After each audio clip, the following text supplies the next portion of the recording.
Well, Iain, well, thank you very much for the time today and to finally meet you. Well, right back at you. And I have to say, we've both spent a lot of our lives on the ocean, and we both have seen the ocean sort of decaying, eroding.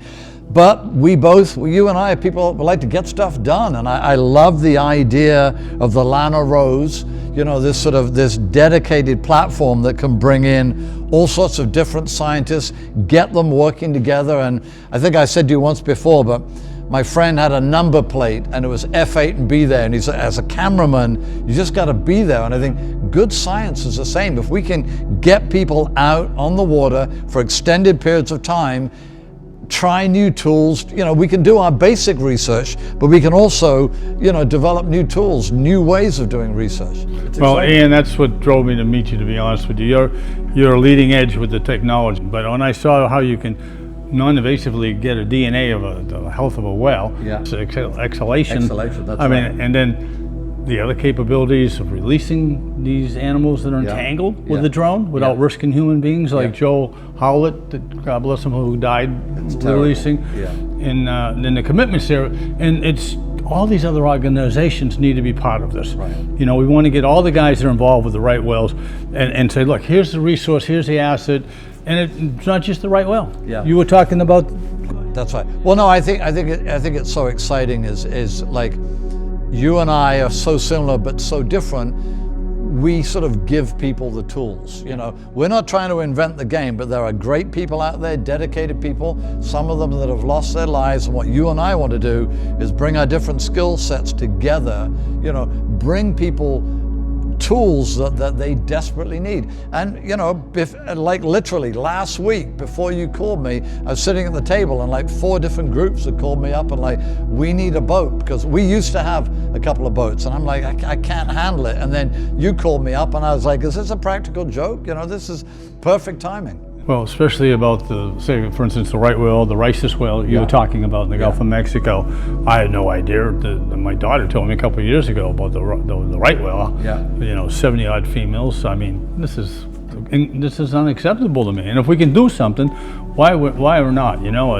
But we have the resources, and I like this ship because I've had a number of rescue ships to rescue ships. In any given time, I'd have a half a dozen around the world.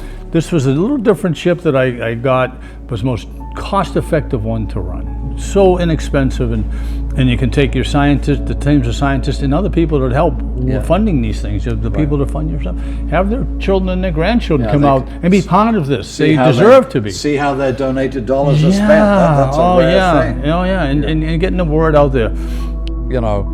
Good science on one level is developing a picture of what's going on, but the science is all the little jigsaw pieces that we have to assemble. And so often you'll go out on a boat and we can take a drone, but we can't take a water sampler. What's so cool about the Lana Rose is we can look at those 5 critical components and cover them all at the same time, and then on a different trip do another 5 components. Having a platform with that type of flexibility will really be a game changer, and having somebody like you with your vision and experience will be a game changer. So good on you, my friend. Well, and it has other capabilities. If you come across a dead whale, we can bring it on board for the necropsy. And we could be off to Iceland and Norway year-round. This is the type of vessel. You fuel it up once you go around the world, that ship.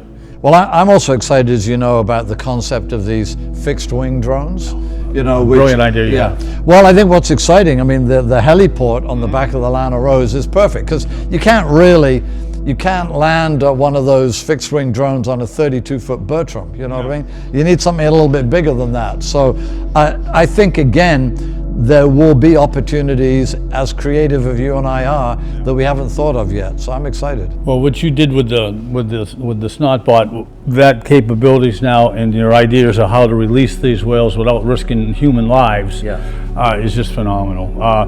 Because the technology wasn't there 10 years ago. It wasn't. And now if we can track them, you get trackers that you can go on one farm or another, your ideas of what you're doing now, and then an extended one will stay on longer, that when they surface, an AIS signal goes out to ship traffic. Ship traffic don't want to have to slow down in a certain region.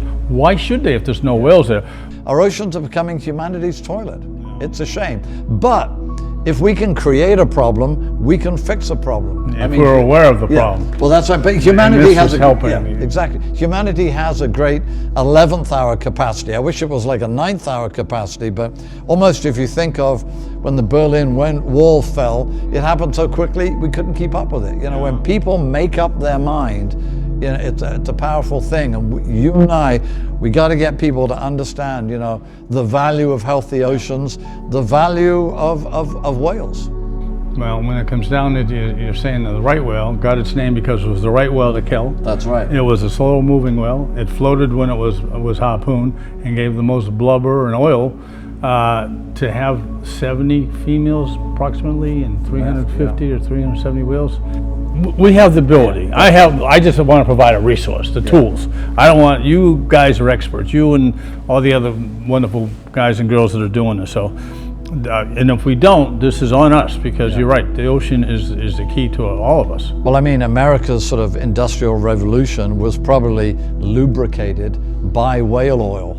So it seems to me if it was the right whale to kill, it's now the right whale to save. What does that story say? I mean, you know what they say, I don't know if it's a Buddhist thing where they say, what actions do you do today? How will they be reflected in 50 years? I almost feel almost anything we do won't be remembered in 50 years or in 100 years unless it's something to conserve, wildlife or oceans. And again, we keep flipping that back. What world do we want our children, our grandchildren to live in? You know what I mean? I want my kids to be able to swim in a healthy ocean, not a polluted one. Well, it's encouraging because the younger generations are all about the environment, right, which is great. It's just got to get the awareness out there.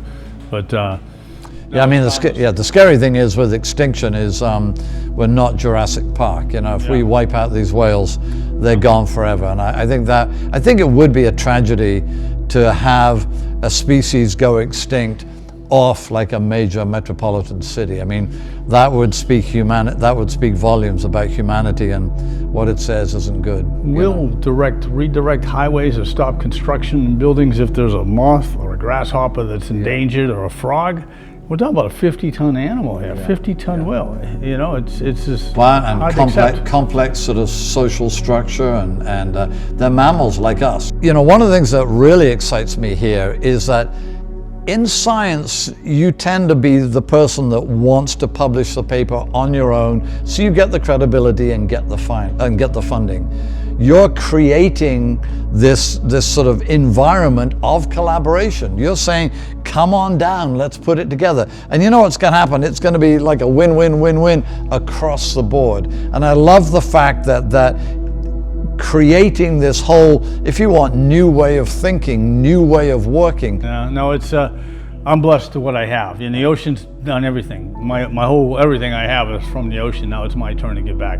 But I want to hook up with people like you. I don't want to learn all about whales. I want to know, but I want to help you guys and you and all the other teams around, the Provincetown teams up there. You got them, the whole country. In other countries, tools like this. I think whoever called this planet Earth should be fired. It's Planet Ocean. That's good, Ian. All right, God bless you. Thank you for what you do. Right back. God willing that I can provide you the resources that you and the other teams need. Please, let's help this happen.